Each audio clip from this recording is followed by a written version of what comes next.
le bulletin sur Fraternité FM. Fidèles téléspectateurs, bonjour, bienvenue dans ce bulletin d'information à la une de l'actualité. Ce jour suspendu depuis 27 ans, les travaux du champ pétrolier offshore de Sémé vont redémarrer fin janvier. L'annonce a été faite par l'opérateur du projet. Toutes les installations sont désormais en place pour que le Bénin produise à nouveau du pétrole. Détail à suivre. Pendant ce temps, pourquoi le carrefour Hubert Maga de Parakou est-il devenu un point noir pour les camions? C'est la question que se pose les riverains de ce axe stratégique face à la recrudescence des cas d'accidents de circulation impliquant ces poids lourds. La rédaction de Fraternité FM a tendu son micro à quelques usagers de la route à cet effet. Vous les entendrez dans ce bulletin d'information. À suivre d'autres informations, l'actualité africaine et sportive.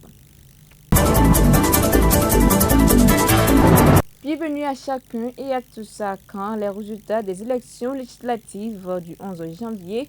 C'est la question sur toutes les lèvres au lendemain de ce scrutin. Et le président de la Cour constitutionnelle, le professeur Dorothée Sousa, se veut rassurant. Il annonce que les résultats seront disponibles au plus tard jeudi. Annonce faite ce lundi 12 janvier à la faveur d'une visite des différents espaces dédiés aux opérations post-électorales.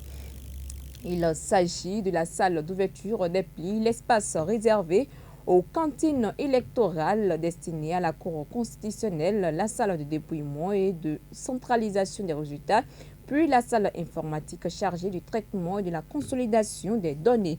Il a rassuré que toutes les dispositions techniques et logistiques sont en place pour garantir un dépouillement transparent. Professeur Dorothée Sousa, président de la Cour constitutionnelle. Nous travaillons en tandem avec la Sénat. Donc c'est la Sénat qui nous envoie les cantines. Et c'est à partir de ce moment que nous commençons, nous, le dépouillement. On commence d'abord par ouvrir les plis, les classer, et puis ensuite ça entre en salle de dépouillement par les membres de la Cour et les personnes qui les assistent. Dès que ça sort de là, ça vient ici en traitement informatique. Comme vous le voyez, l'équipe est en place. Et comme vous l'avez également vu sous le chapiteau là-bas, nous avons notre équipe qui va faire le travail d'ouverture des plis. Nous sommes prêts. Nous pensons que la Sénat aussi se met à jour et que dès que ça va être fait, eh bien, nous serons prêts ici. Nous sommes prêts. Tout le monde est prêt ici. Les cantines ne sont pas encore arrivées. Ça n'a pas commencé. Nous pensons que ça commencera d'un moment à l'autre. Et dans tous les cas, on ne perdra pas de temps. N'oubliez pas que la loi nous donne un délai très contraint pour proclamer les résultats. Donc nous allons tenir dans les délais, nous pensons. En tout cas, nous ferons tous les efforts qu'il faut pour respecter la loi. Si on avait reçu depuis hier la première cantine et tout ça, mercredi au plus tard, on devrait déjà avoir quelque chose de concret. Nous pensons que ça ne dépassera pas jeudi. Après plus de 2 décennies d'inactivité, le champ pétrolier offshore de Sémé s'apprête à reprendre du service. Mis à l'arrêt depuis 1998, le site renaît aujourd'hui grâce à la volonté du gouvernement béninois et à l'implication de la société à craquer Pétrolum. Les travaux en cours portent sur le forage de 3 nouveaux puits avec une entrée en production attendue d'ici la fin de l'année 2026. Ce projet à forte portée stratégique ambitionne de renforcer la souveraineté énergétique nationale tout en ouvrant de nouvelles perspectives de recettes pour l'économie béninoise sur le marché international. Estimé à 15 000 barils par jour, le Bénin fait ainsi son retour parmi les pays producteurs de pétrole du Golfe de Guinée. Dimanche dernier, jour du scrutin électoral, les camions s'est une nouvelle fois retrouvés dans le bas-fond situé au carrefour Hubert Maga à l'entrée sud de la ville de Parakou. L'incident, qui n'a heureusement pas causé de pertes en vie humaine, a néanmoins suscité l'émoi chez les usagers de la route et les riverains. Il vient surtout rappeler une série d'accidents similaires enregistrés à ce même carrefour au cours de l'année écoulée. Ce n'est pas la première fois que des camions rencontrent des difficultés au carrefour Hubert Maga, un point de passage stratégique pour les poids lourds reliant le sud au nord du Bénin. Interrogés sur place, riverains et usagers pointent plusieurs facteurs à l'origine de ces accidents récurrents.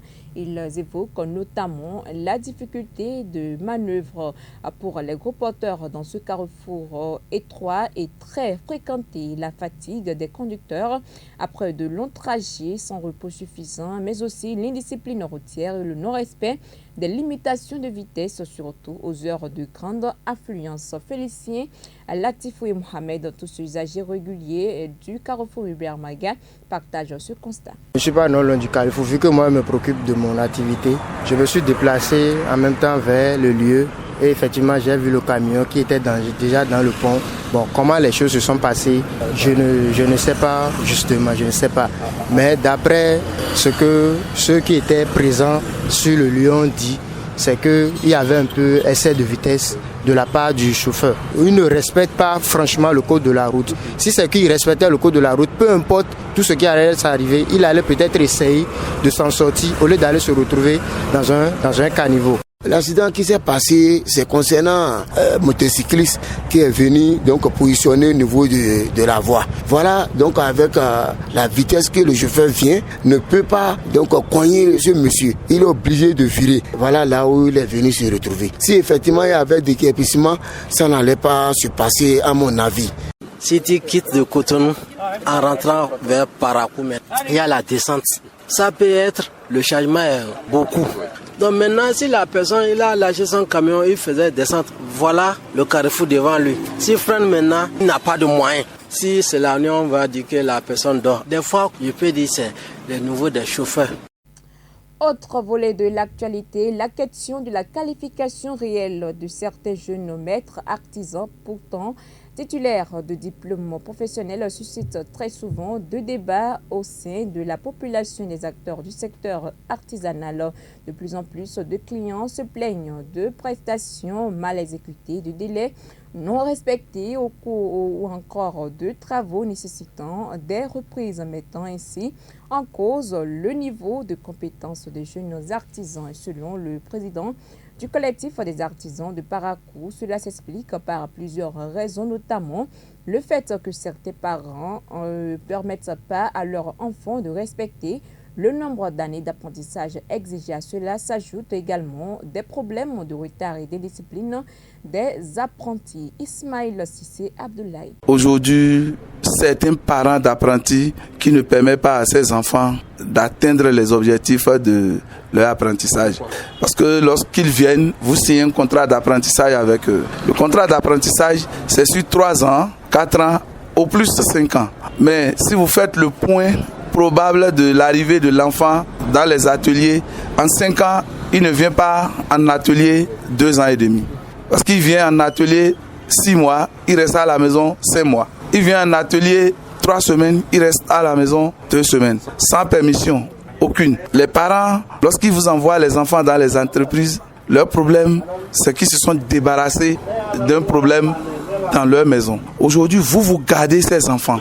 Et après les 3 ans ou 3 ans et demi ou 4 ans de contrat, c'est les parents qui viennent vous dire mon enfant a déjà fait 3 ans.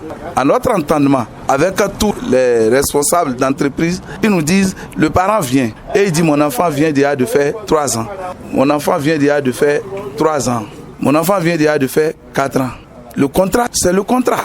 Par rapport à ça, nous sommes en train de prendre des dispositions au niveau des entreprises artisanales et des ateliers, les autres petites et moyennes entreprises pour que ça soit corrigé. À l'examen, c'est une évaluation. C'est pas qu'on demande aux enfants de réaliser quelque chose et finir la réalisation. C'est qu'on dit on évalue l'enfant à la prise des mesures, à la pause et au niveau de la réalisation. Donc c'est juste une partie, à travers ça, il est évalué. Si c'était que à la fin de quitus, on devait demander aux enfants de réaliser entièrement quelque chose, il a fini.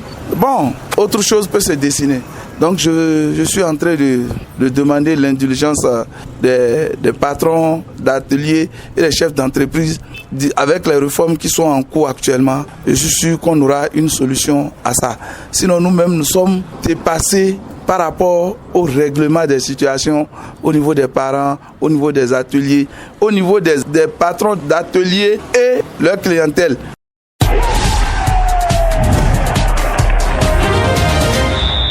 annonce les sports. Epifane Chabi, bonjour. Bonjour, Mansourat. Cannes 2025, 2 arbitres écartés pour prestations insuffisantes. Oui, la Confédération africaine de football, a frappé un groupe en écartant officiellement 2 arbitres. Il s'agit du Malien Boubou Traoré, le Camerounais Abdou Abdel Mefiré pour le reste de la compétition. Ces retraits font suite à des prestations jugées insatisfaisantes lors des phases précédentes, illustrant ainsi donc la volonté de l'instance panafricaine de ne plus tolérer d'erreurs manifestes à ce stade crucial du tournoi. Cette décision s'inscrit dans une révision globale des standards d'arbitrage, alors que plusieurs fédérations aussi le temps face à des décisions litigieuses. En renvoyant ces officiels chez eux, la CAF envoie un message de fermeté.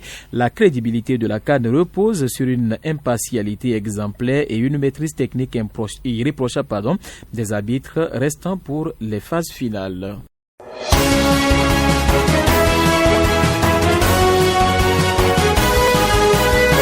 Christoni Sakou, bonjour. Bonjour, Manzoura. Au Sénégal, 60 migrants secourus à bord d'une pirogue près de Dakar. Oui, une pirogue avec une 60aine de migrants en détresse a été secourue samedi 10 janvier au large de Tiaroye, en banlieue d'Akwaz. Une autre avec 300 USA africains à bord, partie de Gambie le 5 décembre, est toujours portée disparue plus d'un mois après son départ et après que plusieurs acteurs de la migration aux Sénégalais ont donné l'alerte faisant craindre un naufrage meurtrier en mer. Les marines sénégalaises, mauritaniennes et marocaines ont été alertées fin décembre du départ de cette pirogue surchargée de la petite île de Djinak en Gambie. Merci Tristoni Sakou du CEFIMA pour toutes ces précisions relatives à l'actualité au Sénégal. Voilà qui vient mettre un terme à ce bulletin de l'information que j'ai eu le plaisir de vous présenter. Merci de l'avoir suivi et à très bientôt.